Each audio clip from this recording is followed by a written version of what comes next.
Pasca ambruknya bangunan Pondok Pesantren Al-Khozini, BNPB menyebut hanya 25.000 unit bangunan fasilitas pendidikan di Indonesia yang benar-benar dinyatakan aman dari berbagai bencana. Padahal jumlah total bangunan fasilitas pendidikan di Indonesia mencapai hampir dari 500.000 unit.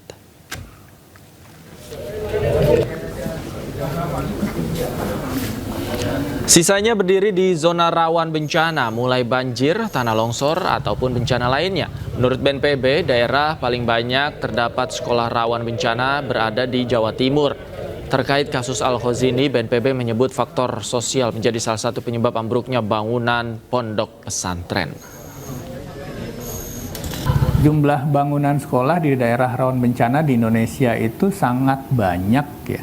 Dan yang paling banyak itu adalah Jawa Timur, memang Jawa Timur. Jawa Timur. Itu jumlah sekolah yang berada di kawasan rawan bencana, apapun itu.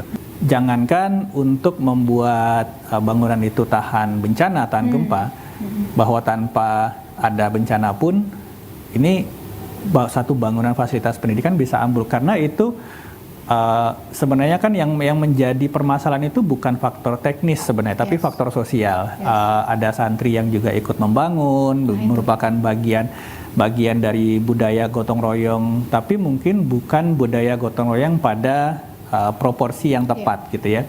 Artinya mungkin tidak ada ahli yang mengerti bagaimana membangun struktur gedung yang memang harus tahan jika dipakai oleh banyak orang. Rencana pembangunan Ponpes Al-Khozini pakai APBN belum diketahui Menteri Keuangan Purbaya Yudi Sadewa. Wakil Ketua DPR RI Sufmi Dasko mengatakan rencana juga belum final.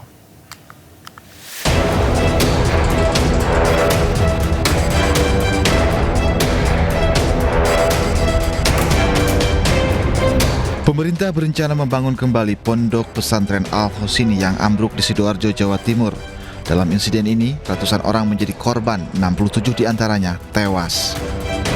Menteri Pekerjaan Umum Dodi Hanggodo mengatakan akan menggunakan APBN untuk membangun Ponpes Al-Khozini. Dodi juga menyebut tidak menutup kemungkinan ada bantuan dari swasta. Kalau soal anggaran, insya Allah cukup lah. Insya Allah cuma dari APBN, tapi tidak menutup kemungkinan nanti kalau juga ada bantuan dari swasta kita pasti bantu. Cuma sementara waktu dari APBN. Wakil Ketua DPR RI Sufmi Dasko Ahmad menyebut rencana pembangunan Ponpes dengan APBN belum final. Namun demikian, Dasko mendorong pemerintah memperhatikan semua bangunan pesantren yang sudah lama. Nah, mungkin masih belum pada satu kesimpulan, tapi pada intinya DPR RI akan mendorong juga pemerintah untuk memperhatikan bangunan-bangunan pesantren yang sudah lama dan tua untuk supaya dapat dibantu untuk mengantisipasi supaya tidak terjadi lagi hal-hal seperti yang kemarin terjadi. Sementara itu, Menteri Keuangan Purbaya Yudi Sadewa mengaku belum mengetahui rencana pembangunan Ponpes dari APBN. Purbaya hanya mengetahui dari media. Pondok pesantren juga saya belum terima. Saya baru baca di media aja kadang dibiayai pemerintah, tapi saya belum tahu siapa yang propose, seperti apa proposalnya saya belum tahu. Kita akan tunggu seperti apa proposalnya. Gedung Ponpes Al-Khozini ambruk pada Senin 29 September 2025. Polisi periksa sejumlah saksi dan bukti dari lokasi kejadian. Polisi juga telah naikkan kasus ini ke penyidikan, namun belum ada yang ditetapkan sebagai tersangka. Tim Liputan iNews melaporkan.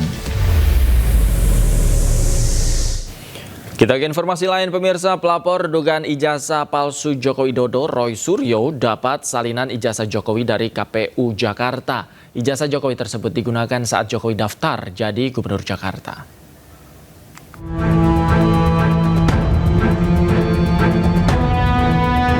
Roy Suryo dan seluruh pihak yang terlibat dalam kasus dugaan ijazah palsu Jokowi mendatangi kantor KPU Jakarta. Mereka datang untuk mengambil salinan ijazah Jokowi yang telah dilegalisir. Hasilnya, pihak KPU Jakarta telah menyerahkan salinan ijazah Jokowi seperti yang diminta oleh Roy Suryo CS. Jadi yang saya tunggu itu tinggal satu lagi, Pak. Pertanyaan tadi, yaitu adalah salinan ijazah terlegalisir tahun 2005 dan 2010. Semoga nanti kita mendengar dengan adanya tekanan publik, maka Komisi Informasi Jawa Tengah segera mengadakan sidang Ya, alhamdulillah. Udah tadi. Udah nih. Sudah. Nah, Enggak, sekarang maksud saya gini. Ya, alhamdulillah hari ini untuk kedua kalinya kami mendapatkan salinan resmi ya dari berkas yang pernah dipakai. Kali ini adalah dipakai oleh Joko Widodo ketika mengikuti Pilkada DKI Jakarta tahun 2012 ya. Jadi ini akan menjadi bukti sangat kuat bagi kami untuk meneruskan perjuangan kami, karena apa yang ada di berkas ini adalah sama atau identik dengan yang sudah kami teliti, dan kami berkesimpulan 99,9% ini adalah palsu. Salinan berkas ijazah Jokowi yang diserahkan KPU Jakarta adalah berkas administrasi yang sebelumnya diserahkan Jokowi untuk mencalonkan diri sebagai calon gubernur Jakarta pada tahun 2012 yang lalu. Roy Suryo CS menilai ada kejanggalan pada salinan tersebut dan yakin bahwa ijazah Joko Widodo palsu. Dari Jakarta, Tim Liputan iNews melaporkan.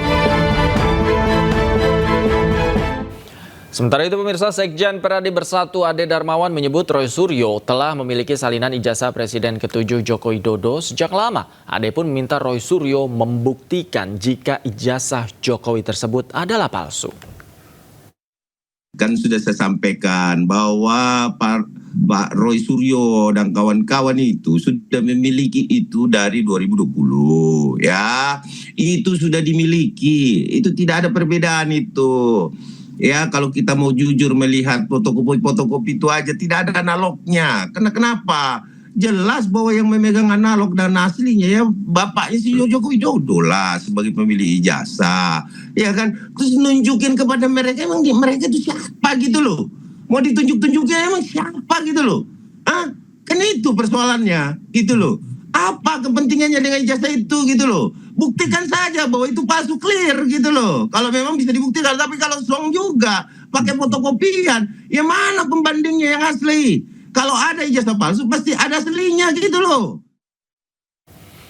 Pegiat media sosial Tifauzia Tiasuma atau Dr. Tifa dan Roy Suryo berziarah ke makam orang tua Joko Widodo. Wakil Presiden Gibran Rakabuming menyampaikan terima kasih atas kebaikan Tifa dan Roy Suryo CS.